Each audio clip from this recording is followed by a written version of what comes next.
Everyone is busy, yet something feels broken. Why has compassion become so rare? Why does selfishness feel normal today? And why is Islam misunderstood when it teaches mercy before power? Sufis looked here first, the human heart. When the heart is healed, character speaks. This is the Sufi model of humanity.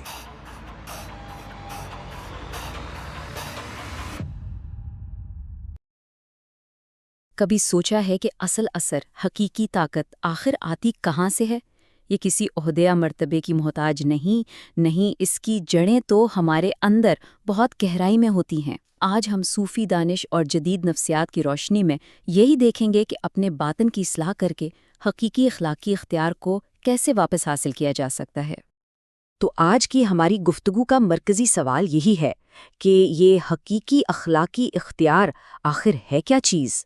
اور اس سے بھی بڑا سوال یہ ہے کہ اگر یہ کھو جائے تو اسے دوبارہ کیسے حاصل کیا جا سکتا ہے؟ اچھا، تو اس گہرے سوال کا جواب ڈھونڈنے کے لیے ہمارا سفر کچھ یوں ہوگا۔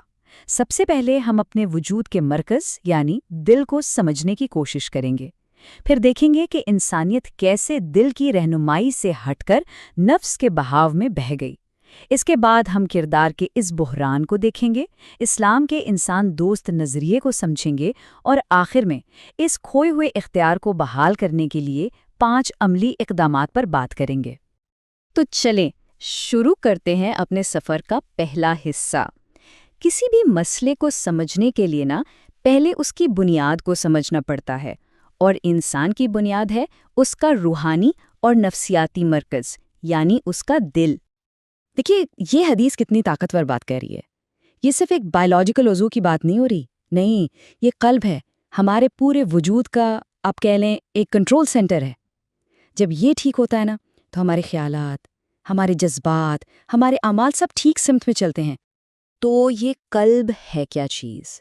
اس کو اپنے وجود کا ایک اندرونی کمپس، ایک قطب نما سمجھ لیں۔ یہی بتاتا ہے کہ صحیح راستہ کون سا ہے، غلط کون سا۔ جدید نفسیات بھی اسے وہی مرکز کہتی ہے جہاں ہمارے جذبات، ہمارے اخلاقی فیصلے اور ہماری انا سب آپس میں جڑے ہوتے ہیں، اور صوفی کا کام اسی کمپس کی تربیت کرنا ہے۔ اب آتے ہیں اصل مسئلے کی طرف۔ ہوا کیا ہے؟ ہوا یہ ہے کہ ہمارے اندر ایک بہت بڑی تبدیلی آئی ہے۔ ہم نے اس کمپاس کو دیکھنا چھوڑ دیا اور اپنی خواہشات یعنی نفس کے پیچھے چل پڑے۔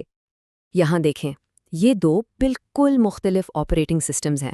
ایک طرف قلب ہے جو ہمیں کلیئرٹی دیتا ہے، بیلنس دیتا ہے، اور دوسری طرف ہے ہوا یا نفس، جس کا کام صرف فوری مزہ، فوری فائدہ ڈھونڈنا ہے۔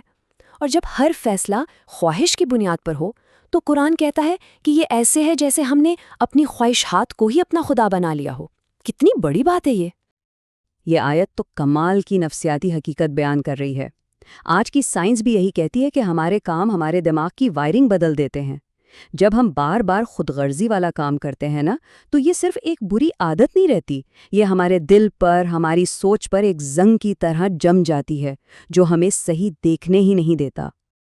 اچھا، جب اندر کی دنیا میں یہ سب چل رہا ہو تو اس کا اثر باہر کی دنیا پر تو پڑے گا ہی، اور یہی وہ پوائنٹ ہے جہاں سے اخلاقی ساکھ یعنی مورل کریڈیبلٹی ختم ہونا شروع ہو جاتی ہے۔ یہ حدیث جو منظر دکھا رہی ہے وہ بہت گہرا ہے۔ سوچیں ذرا کہ قومیں ایک دوسرے کو دعوت دے رہی ہیں جیسے دسترخوان پر کھانے والوں کو بلایا جاتا ہے۔ یہ تب ہوتا ہے جب کوئی اپنا اخلاقی وزن، اپنی اخلاقی ساکھ کھو دیتا ہے۔ تو اس بحران کی اصل وجہ کیا ہے؟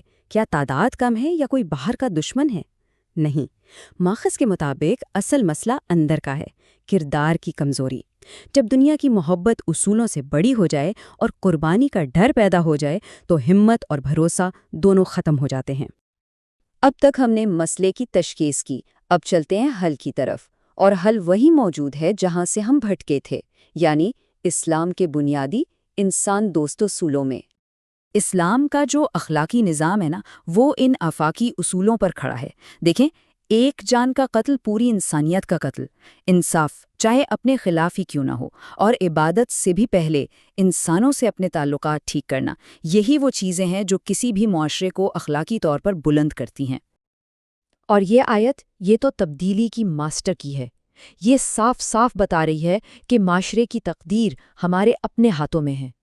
تبدیلی باہر سے نہیں آئے گی، تبدیلی اندر سے شروع ہوگی۔ تو تھیوری بہت ہو گئی، اب آتے ہیں سب سے اہم حصے کی طرف، ایکشن پلان۔ یہ وہ 5 عملی قدم ہیں جن پر چل کر ہم آج سے ہی اپنے دل کو ٹھیک کرنے اور کردار کو بحال کرنے کا سفر شروع کر سکتے ہیں۔ یہ 5 اقدامات ایک مکمل روڈ میپ ہیں۔ پہلا قدم، روز تھوڑا وقت نکال کر اپنے اندر جھانکیں، دیکھیں کہ دل کیا کہہ رہا ہے۔ دوسرا، غصے یا جھگڑے میں اپنی انا کو سائڈ پر رکھ دیں، اصل طاقت عاجزی میں ہے۔ تیسرا، حقوق اللہ سے پہلے حقوق العباد، انسانوں سے اپنے معاملات صاف کریں۔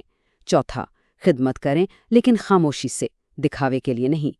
اور پانچواں اور سب سے اہم، بولیں کم، عمل زیادہ کریں، اپنے کردار کو بولنے کا موقع دیں۔ تو حاصل کلام کیا ہے؟ سیدھی سی بات ہے، لوگ نعروں پر نہیں، رویے پر یقین کرتے ہیں۔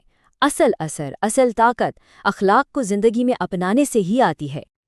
اور آخر میں یہ بات جو پوری بحث کو ایک نئے زاویے سے دیکھنے پر مجبور کرتی ہے، بڑی بڑی تبدیلیوں کا انتظار مت کریں، شروعات خود سے کریں، اپنے آس پاس کے انسانوں سے، کیونکہ جب ایک ایک دل ٹھیک ہوگا تو پورا معاشرہ خود بخود ٹھیک ہو جائے گا۔